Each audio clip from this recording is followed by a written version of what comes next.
Il se balade partout, Isabelle, dans l'hôpital? Ah, il se balade partout avec nous. Il est vif, hein? Bah là, c'est le matin, il se demande.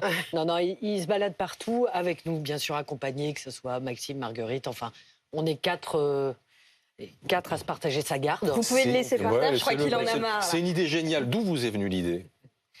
Alors, d'abord, ça fait... Libérez-le, libérez-le. Oui, mais je veux pas les prendre. Maxime, allez-y, allez-y. On va... Hop. D'où vous est venue cette idée donc d'adopter ce chien pour accompagner les malades? D'abord, ça fait quelques années qu'on travaille avec des chiens. Le chien a détecté le... Ah, vous avez perdu votre micro. Vas-y, Ashley. Vous avez perdu votre micro. Vous allez utiliser le mien. Ouais. Voilà. L'idée, donc, l'idée initiale.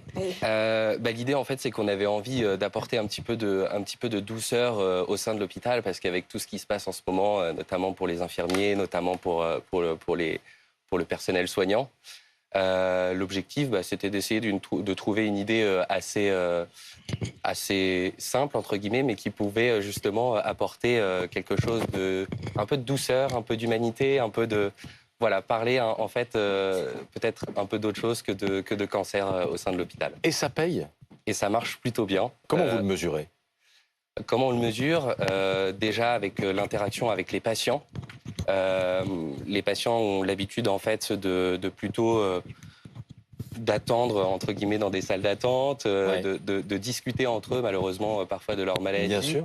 Et en fait le fait d'apporter Snoopy, ça apporte de la légèreté et en fait ça leur permet d'avoir un autre sujet de discussion et aussi eux puissent échanger en fait sur leurs animaux de compagnie. Isabelle, ça a surpris les patients?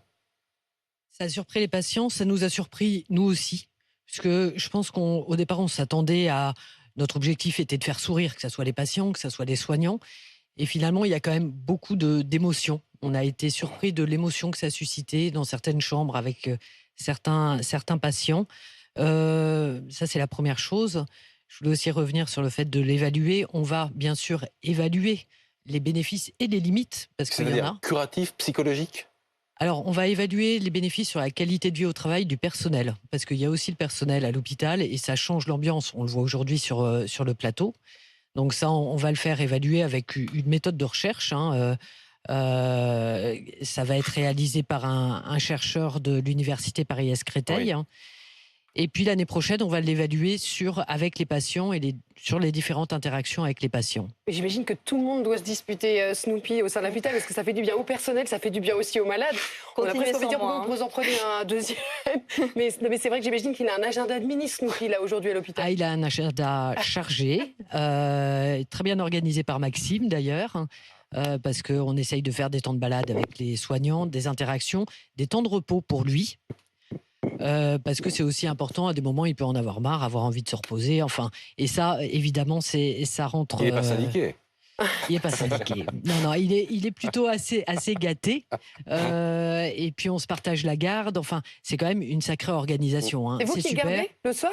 On est 4. Vous êtes 4. Voilà, on est quatre référents et en fait le soir... Une fois qu'il a fini sa journée, il est accueilli par l'une personne de l'équipe. Vous considérez qu'il fait partie du personnel soignant? Parce que je vois qu'il a un badge, chien médiateur. Il a une adresse mail aussi. Il a une adresse mail. Moi, je le considère même comme mon collègue, parce qu'il vient avec moi, donc voilà. Est-ce qu'on peut envisager une initiative similaire avec d'autres animaux, des chats par exemple ou... Alors, les chats, ils font ce qu'ils veulent quand même. Hein. Ouais. Donc on adore les chats. Un peu, surtout ce matin. Mais non, les chats, ça serait difficile. Je pense que le chien, c'est le meilleur ami de l'homme depuis la nuit des temps. Hein. Et il va quand même... Il est en permanence attentif à nous. Alors, peut-être pas ce matin, hein, c'est tout nouveau pour lui d'être ici. Donc, je pense que c'est vraiment l'animal qui est le plus adaptable. Dans un univers médical, ça pose pas de problème d'hygiène? C'est la question que je voulais. Alors ça, c'était la grande question. D'abord, Snoopy est surveillé par des vétérinaires à l'ENVA. Il a un vermifugeage particulier. Vous avez vu qu'il y a une étiquette « Ne pas caresser sans autorisation ». Ça nous permet de dire à chaque fois à nos patients de se laver les mains après ou de mettre de la solution hydroalcoolique. Après, l'hôpital, il a changé. Hein. Il y a 10 ans, il y a 20 ans, l'hôpital, c'était fermé. Ouais. Vous alliez en hospitalisation. Aujourd'hui, l'hôpital, il est ouvert.